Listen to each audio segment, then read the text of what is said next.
जय श्री कृष्णा। महाभारत की अनगिनत कहानियों में से एक कहानी है गांधारी और धृतराष्ट्र के 100 पुत्रों की।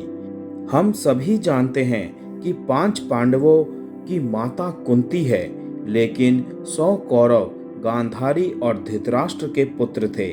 वीडियो में आगे बढ़ने से पहले मेरा आप सभी से अनुरोध है, मेरे चैनल को सब्सक्राइब करके बेल आइकन को जरूर प्रेस कर दीजिएगा। तो चलिए दोस्तों, कथा को आगे बढ़ाते हैं। क्या आपने कभी सोचा है कि गांधारी ने 100 पुत्रों को कैसे जन्म दिया? ये कहानी आपको हैरान जरूर करेगी। आम इंसान सोचता है कि किसी के लिए 100 पुत्रों को जन्म देना असंभव है। इसी संदर्भ में सवाल उठता है कि गांधारी ने आखिर 100 पुत्रों और एक बेटी का जन्म कैसे दिया। कौरव धृतराष्ट्र और गांधारी के पुत्र थे और उनकी एक बेटी दुस्साला भी थी।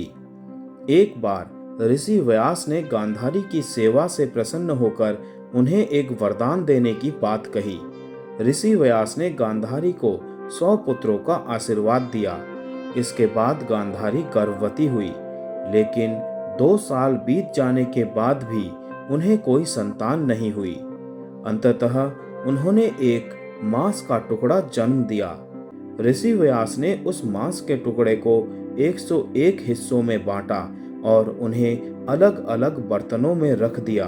इस तरह 101 बच्चों का जन्म हुआ, जिनमें से 100 पुत्र और एक पुत्री थी। इसी प्रकार से कौरवों का जन्म हुआ। कौरवों का जन्म एक विशेष कथा है जो महाभारत के घटनाक्रम में महत्वपूर्ण भूमिका निभाता है। यह कहानी न केवल एक अनोखी घटना है, बल्कि यह भी दर्शाती है कि कैसे एक ऋषि की कृपा से ऐसा अद्भुत परिणाम संभव हो सकता है। इस क्रिया से ही गांधारी के 100 कौरव पैदा हुए। सबसे पहले घड़े से जो बालक प्राप्त हुआ था, उसका नाम दुर्योधन रखा गया। दुर्योधन ने जैसे ही जन्म लिया, कई अपशकुन एक साथ घटित होने लगे। दुर्योधन के पैदा होते ही सियार जोर जोर से रोने लगे, उल्लू शोर मचाने लगे, आसमान में अचानक काले बादल छा गए। जन्म लेते ही दुर्योधन बोलने लगा। इन घटनाओं को देखकर विदुर ने धृतराष्ट्र और गांधारी को तत्काल इस पुत्र का त्याग करने के लिए कहा। विदुर ने कहा कि ये अपशकुन बता रहे हैं कि यह पुत्र हस्तिनापुर के विनाश का कारण बनेगा, लेकिन पुत्र मोह में धृतराष्ट्र और गांधारी ने ऐसा करने से मना कर दिया।